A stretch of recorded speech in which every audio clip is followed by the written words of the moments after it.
ഹരിപ്പാട് താലൂക്ക് ആശുപത്രിയിൽ ഡയാലിസിസിനെ തുടർന്ന് 2 പേർ മരിച്ച സംഭവത്തിൽ പോലീസ് കേസ്. ആശുപത്രി സൂപ്രണ്ട്, ഡയാലിസിസ് യൂണിറ്റിലെ ജീവനക്കാർ എന്നിവർക്കെതിരെയാണ് കേസെടുത്തത്. ചികിത്സാ പിഴവ് കണ്ടെത്താൻ മെഡിക്കൽ ബോർഡ് രൂപീകരിക്കും. മാവേലിക്കരയിലെ സ്വകാര്യ ആശുപത്രിയിൽ മരണപ്പെട്ട രാമചന്ദ്രനിൽ അണുബാധ സ്ഥിരീകരിച്ചിരുന്നതായും പോലീസ് കണ്ടെത്തിയിട്ടുണ്ട്. വിവരങ്ങളുമായി സുധീഷ് ഗോപാൽ നമുക്കിപ്പം ചേരുകയാണ്. സുധീഷ്, എന്തായാലും ഈ ഡയാലിസിസിന് പിന്നാലെ 2 രോഗികളാണ് മരിച്ചത്.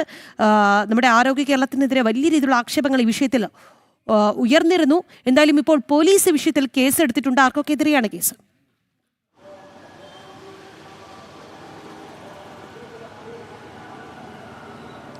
രാഹി, കഴിഞ്ഞ തിങ്കളാഴ്ച ഹരിപ്പാട് താലൂക്ക് ആശുപത്രിയിലെ ഡയാലിസിസ് യൂണിറ്റിൽ ഡയാലിസിസ് ചെയ്ത രോഗികൾക്കാണ് ഇത്തരത്തിൽ ശാരീരിക അസ്വസ്ഥതകൾ ഉണ്ടാവുകയും തുടർന്ന് 2 പേര് മരണപ്പെടുകയും ഇപ്പോഴും ഒരാൾ പണ്ടാരം മെഡിക്കൽ കോളേജ് ആശുപത്രിയിൽ ചികിത്സയിൽ കഴിയുകയും ചെയ്യുന്ന ഒരു സാഹചര്യം ഉണ്ടായത്. ഇതിനെ തുടർന്ന് ഈ മരിച്ച രാമേന്ദ്രൻ്റെ ബന്ധുക്കൾ നൽകിയ പരാതിയുടെ അടിസ്ഥാനത്തിലാണ് ഇപ്പോൾ ഹരിപ്പാട് പോലീസ് കേസെടുത്തിട്ടുള്ളത്.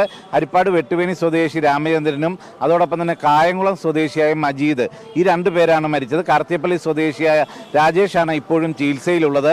ഇതിൽ ഇവർക്ക് ഈ അണുബാധയുണ്ടായത് ഡയാലിസിസിനെ തുടർന്നാണെന്ന നിഗമനത്തിലാണ് ബന്ധുക്കൾ ഉള്ളത്. അതിന്റെ അടിസ്ഥാനത്തിൽ നൽകിയ പരാതിയിലാണ് ഹരിപ്പാട് പോലീസ് ഇപ്പോൾ ആശുപത്രി സൂപ്രണ്ടിനും ഡയാലിസിസ് യൂണിറ്റിലെ ജീവനക്കാർക്കുമെതിരെ കേസെടുത്തിട്ടുള്ളത്. ഇതിന്റെ അടിസ്ഥാനത്തിൽ ഇവരുടെ ചികിത്സാ പിഴവ് കണ്ടെത്തുന്നതിനായി ഒരു മെഡിക്കൽ ബോർഡ് രൂപീകരിക്കണമെന്നാവശ്യപ്പെട്ട് DMOയ്ക്ക് ഇന്ന് പോലീസ് കത്ത് നൽകും.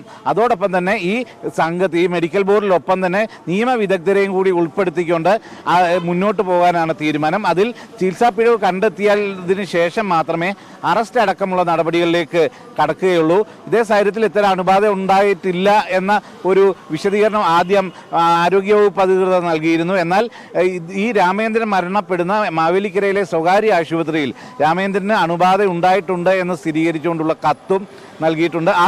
ആ റിപ്പോർട്ടിൻ്റെ കൂടി അടിസ്ഥാനത്തിലാണ് പോലീസ് കേസെടുത്തത്. ആ റിപ്പോർട്ട് DMOയ്ക്കും കൈമാറിയിട്ടുണ്ടെന്നാണ് പോലീസ് വ്യക്തമാക്കുന്നതും. രാഹി, സുധീഷ്, എന്തായാലും ഡയാലിസിസിന് പിന്നാലെ 2 രോഗികൾ മരിച്ച സംഭവത്തിൽ പോലീസ് കേസെടുത്തിട്ടുണ്ട് ഇപ്പോൾ എന്നുള്ളതാണ് ലഭിക്കുന്ന ഏറ്റവും പുതിയ അപ്ഡേറ്റ്. സുധീഷ് ഗോപാലാണ് വാർത്തയുടെ വിശദാംശങ്ങൾ നൽകിയത്.